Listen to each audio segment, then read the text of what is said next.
L'été à présent qui sera consacré toute la semaine aux grottes de Haute-Normandie. La région très calcaire n'en manque pas et l'extraction de ce matériau de construction a créé de nombreux trous parfois imposants. C'est le cas de la champignonnière de Canteleu, une ancienne carrière où poussent aujourd'hui de savoureux produits. Jean-Paul Lussot, Stéphane Lotte.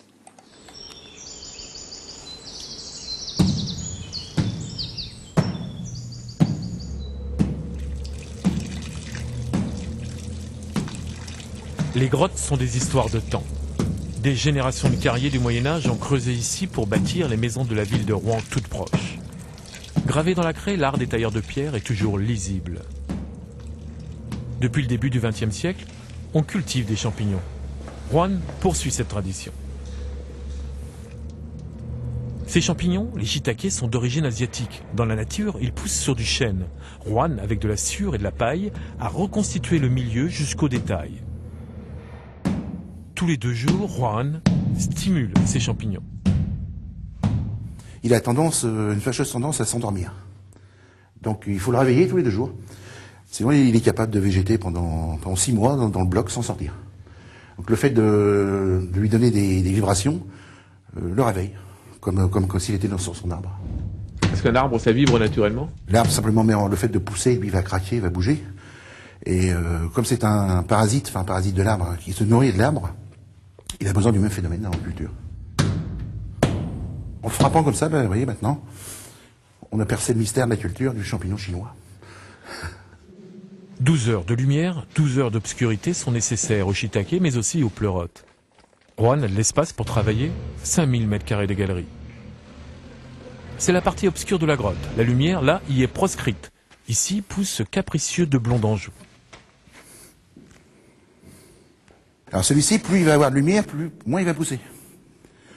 Et si éventuellement je laisse une lumière allumée dessus, je vais casser carrément la fructification. Il y en a qui poussent quand ils veulent. On les attend pour telle date, ils sont pas là. Ils vont sortir après. Mais après, déjà, la bagarre est passée. Quand ça arrive trop tard, c'est trop tard. C'est captivant, quoi. De plus, le blond d'Anjou ne pousse pas dans n'importe quoi. Un mélange de tourbe, de tuffeau et de fumier de cheval. Mais attention, un fumier propre, car chauffé, pasteurisé pour éviter que les germes et les parasites ne se développent. Rouen produit 40 kg de blond d'Anjou, de shiitake, de pleurotes jaunes et grises, de pieds bleus par jour. Une petite production qu'il écoule sur le marché, faisant partager sa passion pour les champignons et pour sa grotte. Cette vieille carrière de Canteleu, peuplée depuis si longtemps, qui, quand on cherche un peu, ne produit pas que des champignons. Là, par exemple, on a un Louis XVI. Bon, pas trop mauvais état. On a quelques outils en extérieur. Voilà, notamment une belle pièce. L'âge de la pierre polie. Donc ça, je pense que c'est 500-600 avant JC. Donc, vous voyez, une belle pièce. On retrouve les mêmes au Muséum d'Histoire Naturelle, dans les petites vitrines.